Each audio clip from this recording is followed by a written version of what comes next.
Hi అండి, ఈరోజు మనం ఎంతో టేస్టీగా ఉండే రవ్వ కేసరి ఈజీగా ఎలా ప్రిపేర్ చేసుకోవాలో ఇప్పుడు మనం చూద్దాం. ముందుగా మనం స్టవ్ ఆన్ చేసుకొని దాని మీద ఒక కళాయిని పెట్టుకోవాలి. పెట్టుకున్న తర్వాత దీంట్లో మనం 2 స్పూన్ల నెయ్యిని వేసి మనం డ్రై ఫ్రూట్స్ని ఫ్రై చేసుకోవాలండి. నేను ఎక్కడైతే కిస్మిస్, బాదం అలాగే జీడిపప్పు తీసుకున్నాను. వీటన్నిటిని కూడా మనం దోరగా వేయించుకొని పక్కన తీసి పెట్టుకోవాలి.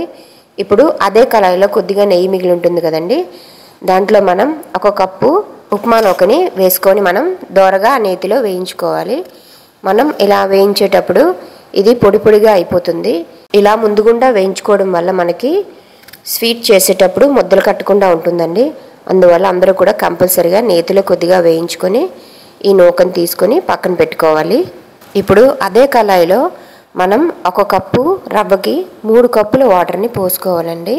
నేను ఇక్కడ 1 కప్పు రవ్వ తీసుకున్నాను కాబట్టి 3 కప్పుల వాటర్ని పోసాను. మీరు ఒకవేళ 2 కప్పుల నూకను వేసుకున్నట్లయితే 6 కప్పుల వాటర్ని పోసుకోవాలి. ఇలా పోసిన తర్వాత వాటర్ని కొద్దిగా బాయిల్ చేయాలండి. ఈ బాయిల్ చేసిన తర్వాత దీంట్లో మనం ముందుగా ఫ్రై చేసి పక్కన పెట్టుకున్న ఈ నూకని కొద్దిగా వేసుకుంటూ మనం కలుపుకోవాలి. మంటని లో ఫ్లేమ్లో పెట్టుకొని ఈ రవ్వని ఉడికించుకోవాలి. మంటని లో ఫ్లేమ్లో పెట్టుకొని ఉడికించుకోండి. అప్పుడు కేసరి బాగా టేస్ట్గా వస్తుంది.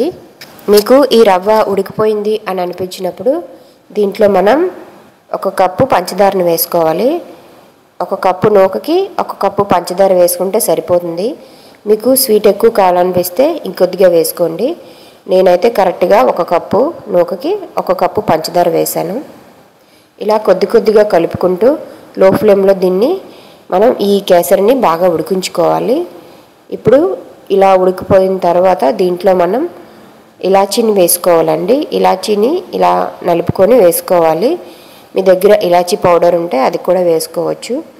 ఇలా వేసుకున్న తర్వాత దీంట్లో కొద్దిగా ఫుడ్ కలర్ని యాడ్ చేసుకోండి. ఈ ఫుడ్ కలర్ అనేది పూర్తిగా ఆప్షనల్ అండి. మీకు నచ్చితే వేసుకోవచ్చు, లేకపోతే లేదు. ఇలా ఫుడ్ కలర్ వేసుకున్న తర్వాత ఒక 10 నిమిషాలు ఇలా కలుపుకున్నట్లయితే మీకు ఎంతో టేస్టీగా ఉండే ఈ రవ్వ కేసరి రెడీ అయిపోయినట్లేనండి. దీంట్లో కొద్దిగా నెయ్యి వేసుకుంటే ఇంకా చాలా బాగుంటుందండి టేస్ట్. అదేవిధంగా మనం ముందుగా ఫ్రై చేసి పెట్టుకున్న డ్రై ఫ్రూట్స్ని కూడా యాడ్ చేసుకొని మనం బాగా మిక్స్ చేసుకుంటే మనకి ఎంతో టేస్టీగా ఉండే రవ్వ కేసరి ఇలా సింపుల్గా తయారు చేసుకోవచ్చండి. ఈ వీడియో మీకు ఇన్ఫర్మేటివ్గా అనిపిస్తే తప్పకుండా లైక్ చేయండి. అదేవిధంగా మన ఛానల్ని ఫాలో అవ్వండి. Thank you friends.